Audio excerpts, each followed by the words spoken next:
Inspector झंडे के किरदार के लिए जब आप कास्टिंग कर रहे थे जी, तो कैसे ख्याल आया मनोज बाजपेयी जी का? वो तो शूल के जो कॉप थे वो भी यही हैं, फैमिली मैन के श्रीकांत तिवारी भी यही, तो ये तो अभिनेता के तौर पे इन्होंने वो सब कर लिया है आई थिंक जो एक अभिनेता करना चाहता है, हर हर पहलू। दूसरी बात यह है कि भारत के टॉप अभिनेताओं में से होने के बावजूद you still find him very relatable.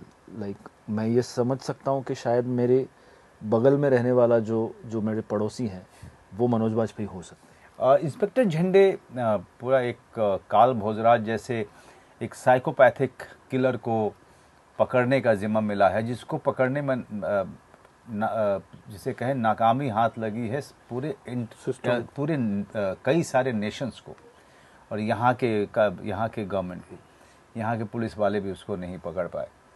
तो जब उस आदमी को यह मौका मिला है तो वो एक आम, जैसा कि इन्होंने बताया चंद्र, एक आम पुलिस वाला है जो सुबह जो है दूध लेने जाता है और आकर के जो है अपनी वाइफ का हाथ बटाता है घर संभालने में। वैसे आदमी को ये जिम्मेदारी मिलती है।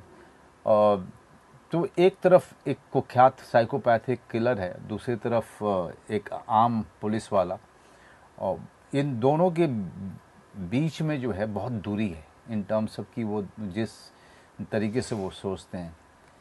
और इसको ये पूरे ह्यूमरस अंदाज में इन्होंने लिखा हुआ था। तो दोनों का कलर बिल्कुल अलग है, दोनों अलग तरीके के परिवार से आते हैं दोनों। और एक तरफ इंस्पेक्टर झंडे जो 50 साल के हैं, जो काफ़ी समय गुजार चुके हैं पुलिस में, एक्सपीरियंस्ड हैं, इस पूरे पुलिस सिस्टम के वर्किंग को जानते हैं इंस्पेक्टर झंडे।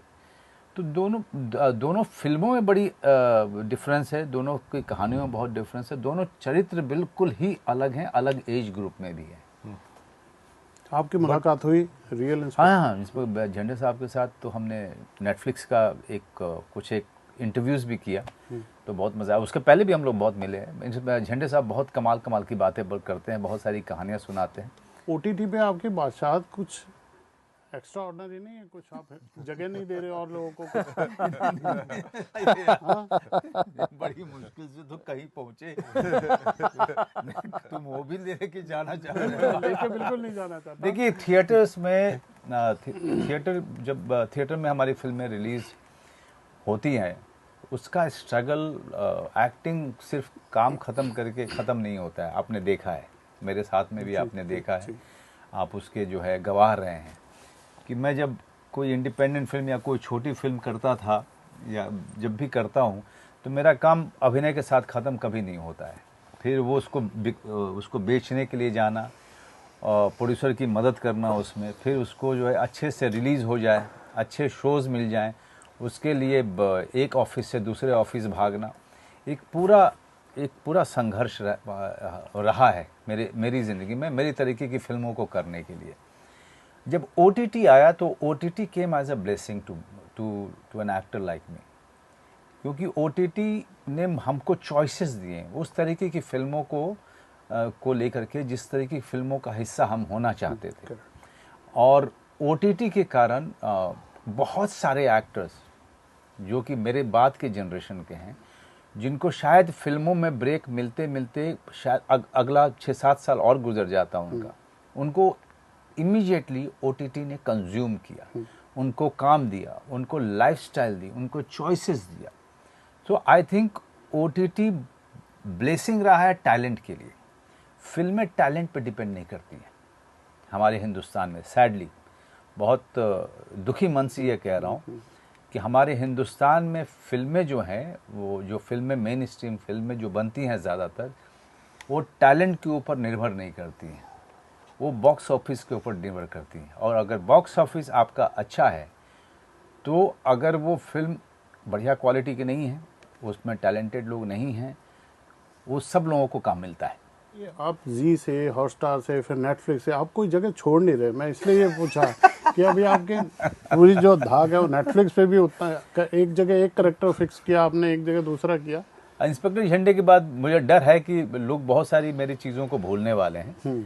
मैं आपको बता दूं, और आपको ट्रेलर से भी ये अंदाज़ा लग चुका होगा। लेकिन पिछली बार जो है, अब देखिए सिर्फ एक बंदा काफ़ी है आई, तो वो वैसा सक्सेस जो है, यहाँ तक कि OTT के ज़्यादातर फिल्मों ने नहीं देखा था जिस तरह का सक्सेस सिर्फ एक बंदा काफ़ी है को मिला। तो आदमी का काम है लगातार करते जाना। आप काम करते जाइए और आगे जो अच्छा मिल रहा है उस पर फोकस करते जाइए।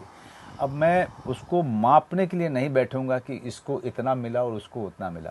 लोगों को काम पसंद आ रहा है, लोग देख रहे हैं, दैट्स इट। उसके बाद we have to move on. I read the script. I then look at interviews of the actual person, who the character Karl Bhojraj was based on. This particular character had a very strong accent, so then the time gets spent in trying to figure out the accent and trying to figure out the spirit of the character by watching the interviews and trying to guess what may be going on in his mind or what may not be going on in his mind, because from what I can tell or from what I'm guessing from what I see of his interviews, he does not seem like a person who has emotions in the same way as everybody else.